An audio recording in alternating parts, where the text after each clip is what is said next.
sometimes it's nice to reflect. And Hegan wrote in asking about the transition from Sens Central to LOSP, the lore of the show, if you will. Let's take them back to the first time we ever had a conversation. Yeah, so we'll start at the beginning. Ross and I met in Toronto when we both were attending the College of Sports Media, private career college that just does sports broadcasting. And obviously in Toronto, we were surrounded by Leafs fans, but a couple Sens fans in the mix. And right away we linked up and we're like, okay, we got to stick together here. We're in the heart of enemy territory. And I believe, Ross, our first in-depth conversation was walking on King Street, and we were talking about the Mika Zibanejad trade. We certainly were, and if people know Toronto, it was right by the St. Lawrence Market right there, and I was like, man, this isn't going to work out.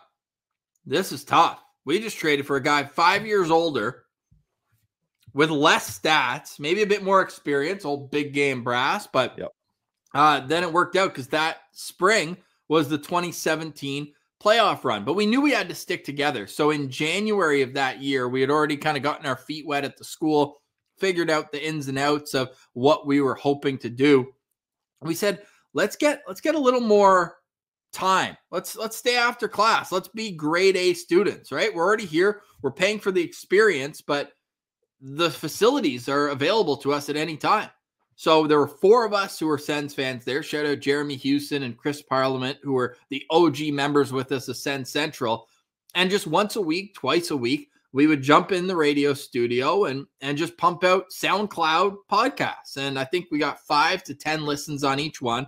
We're big podcast fans ourselves. And at that point, Chicklets had just started. Pardon My Take was always doing these interviews that made you feel a connection with the player. They were very loose. It just felt like guys hanging out around a campfire or whatnot. We're like, I feel like that's what we got to do. So I start reaching out to anybody and everybody. Would you come on the show? Everyone's like, what show? You guys don't have a show? What are you doing?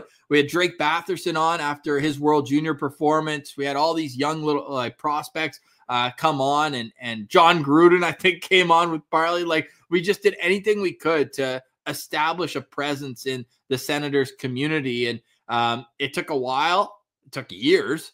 But then we both worked at TSN, so we started using that studio afterwards. And finally, we bought some microphones to do it from home. At that point, it was still once a week. Whenever news would happen, we'd just be like, all right, let's just hop on. It was Making Sense of the Sens, we called it. Powered by Sens Central. Yeah, our first sponsor was just having a Twitter account, basically. But then the opportunity came up when I was working at TSN radio. I'm sure people know him. He's been a guest on the show. Mike DiStefano, better known as Al's brother from Overdrive. He does Locked On Maple Leafs, and they had just launched the NHL channel at the start of 2019 season. And so we said, look, like if you got a Sens role, like let's do this. And obviously it was a big commitment going from once a week to 5 times a week. But I don't know if we really fulfilled 5 times a week. It took us a while to get into the swing of doing 5 times a week. But yeah, that was our intro, was Mikey telling us, hey, look, they've got an open spot for Locked On Senators, and you guys should send in an audition tape. So we recorded another episode of the final episode, little did we know, Ross, of Making Sense of the Sens, sent it in, and they seemed to like what they heard. And November 2019 was the beginning of the Locked On Senators podcast. Yeah, and funny enough, it's a US-based company, the Locked On Network, but the channel manager for the NHL is Sean Woodley, who does Locked On Toronto Raptors. So he's a Canadian guy, so we were able to kind of, get along with him right off the bat, and everything kind of worked out really well. Oh yeah, and then a pandemic came, and the Sens didn't play for 310 days. Would have been easy to just say, let's wait, let's see what happens, yada. Instead, we said, let's give more. Let's do more, because all the mainstream media was kind of sleeping, right? And rightfully so. They were already established and there wasn't a whole lot to talk about, but we made content out of whatever we could. We had the most ridiculous segments. Outstanding Outside of Ottawa was a full episode. Players who played for the Sens but did better elsewhere. Like, we just knew that people, ourselves included, wanted that camaraderie when a lot of people were stuck at home in different situations. And we did 6 shows a week, almost the entirety of those 310 days without Sens hockey. And from then it was about establishing relationships with different or recurring guests, really diving into that 2020 draft, which for me, and I won't speak for you, Pilsy, but I'd imagine it's the same, made us fall in love with the draft. And that's been a huge part of the show ever since. And we've just kind of taken the bull and ridden it all the way to where we're at today, which is still 0 playoff games in our career. Yeah, and I mean, that was interesting that the pandemic happened so early to us, Ross, because that was a challenge. And we really had to reinvent ourselves. Like before, we were just kind of game day preview, shooting the breeze, talking about what's happened. And this, we had to get creative. And we talked about it. We said, this is going to be the biggest draft of arguably Sens franchise history. We got nothing to do. And it was. We got nothing to do but cover it.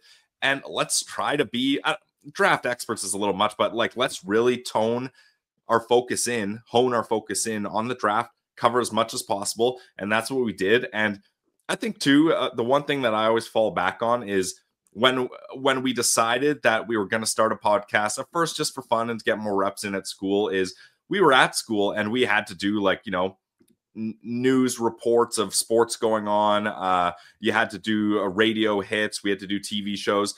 And all of those were Toronto centric. We were covering the Raptors, the Leafs, the Blue Jays, all that. And us Sens guys, we kept trying to sneak Sens stories in. And our teachers would be like, those aren't the big stories. Like, you guys, maybe if we have time, you can fill those in. And to us, that really pissed us off because we were Sens fans that were starving for Sens content. So we kind of looked at this and are like, we are Sens fans and we want Sens content, but we're not getting it. Why not us? Like, why don't we make the Sens content that we would want to hear as Sens fans? And it sounded kind of, I don't want to say self-centered, but it was more just like, let's provide something to this awesome, passionate community fan base that we know is there. And if no one else is going to do it, screw it. We'll do it.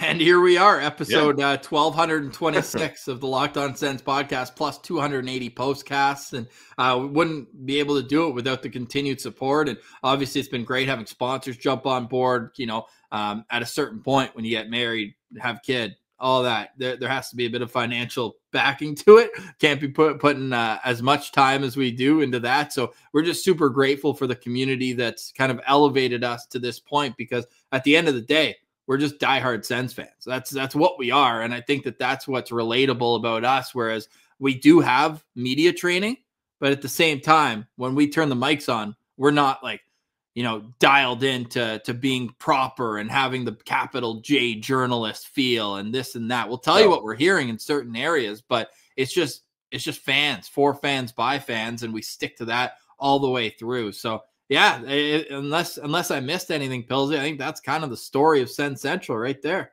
No, yeah, that's basically it. And you know, I just can't believe that the catalog of our playoff 2017 episodes evaporated.